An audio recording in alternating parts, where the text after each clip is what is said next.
आजकल आप में से बहुत सारे न्यूज़ मित्र एआई यानी आर्टिफिशियल इंटेलिजेंस का इस्तेमाल किसी न किसी रूप में करते होंगे। राजनीतिक दल भी अपने प्रचार के लिए एआई की खूब मदद लेते हैं। पिछले कुछ दिनों से भारत में भी कई एआई वीडियो सियासी विमर्श का केंद्र बने हैं।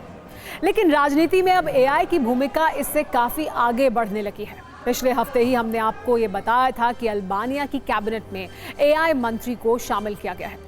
अब वो एआई मंत्री अल्बानिया की संसद भी पहुंची और अपना पहला भाषण भी दिया।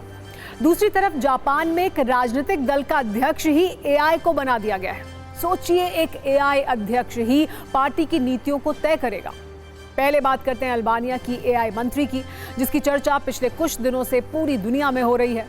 डिएला नाम की ये एआई मंत्री अपना कामकाज कुछ दिन पहले संभाल चुकी है, लेकिन कल अल्बानिया की संसद में इस एआई मंत्री का पहला भाषण हुआ, जिसमें इस एआई मंत्री ने अपना दुख सांसदों के सामने रखा। ये कहा कि मेरी मेहनत की वजह से सरकार ने मंत्री बनाया है। मेरा मिशन सरकार का काम आसान करना है। कुछ लोग मुझे असंवैधानिक कह रहे हैं, इससे मैं दुखी हूँ, लेकिन मैं बिना भेदभाव के संविधान का पालन करूंगी। मैं यहाँ इंसानों की जगह लेने नहीं आई हूँ, मंत्री के तौर पर बस इंसानों की मदद करने आई हूँ। एआई मंत्री ने यह भी कहा कि संविधान को खतरा मशीनों से नहीं है, असली सत्ता में बैठे लोगों के गलत फैसलों से है। संसद में जब एआई मंत्री डिएला का यह भाषण हो रहा था, उस वक्त विपक्षी सांसदों ने हंगामा किया। विपक्षी सांसदों ने बोतलें फेंकनी शुरू कर दी, नारेबाजी की गई। विपक्ष ने यह आरोप लगाया कि एआई मंत्री की नियुक्ति सिर्फ गुमराह करने के लिए की गई है, क्योंकि अल्बानिया के संविधान में एआई मंत्री का प्रावधान नहीं है, इसलिए एआई मंत्री की नियुक्ति असंवैधानिक है। विपक्षी नेताओं ने यह कहा कि ये एआई मंत्री नहीं, प्रधानमंत्री का जोकर है। इसे सरकार ही कंट्रोल कर रही है। पूरी दुनिया में इसको लेकर मजाक उड़ रहा है। सरकार इस एआई मंत्री की आड़ में अपना भ्रष्टाचार छिपाना चाहती है। अल्बानिया की सरकार ने एआई मंत्री डिएला को सार्वजनिक टेंडर में भ्रष्टाचार रोकने की जिम्मेदारी दी है। यानी ये मंत्री अपनी समझ के हिसाब से करप्शन फ्री टेंडर जारी करेगी। इसके लिए अब मंत्री डिएला एआई आधारित डेटाबेस पर काम करेंगी।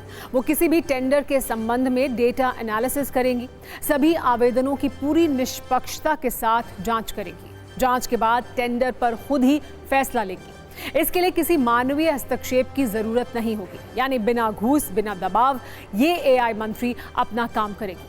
हालांकि एआई मंत्री वाला ये प्रयोग कितना कारगर होगा, इसका फैसला आने वाले वक्त में ही होगा। लेकिन ऐसा ही एक प्रयोग जापान में भी किया गया है, जहां एक राजनीतिक दल ने एआई को ही अपना अध्यक्ष बना दिया। जब एक पार्टी जापान में चुनाव हार गई तो उसने एआई को ही अपना नेता चुन लिया। इस पार्टी का नाम पाथ टू रीबर्थ है।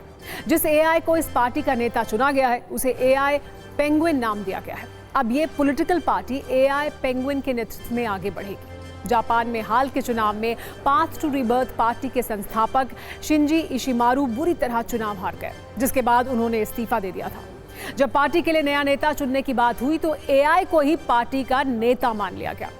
अब ये एआई अध्यक्ष ही पार्टी को कंट्रोल करेगा। हालांकि एआई अध्यक्ष की मदद के लिए एक सहयोगी की भी नियुक्ति हुई है, लेकिन एआई ही पार्टी कार्यकर्ताओं को आदेश देगा, पार्टी सदस्यों की गतिविधियों पर नजर रखेगा, पार्टी के सभी संसाधनों का बंटवारा करेगा और पार्टी की नीतियां भी एआई ही तय करेगा। आज हमें ये खबरें बेशक हैरान करने वाली लग रही हों, लेकिन ये एआई के भविष्य की तरफ एक मजबूत इशारा है।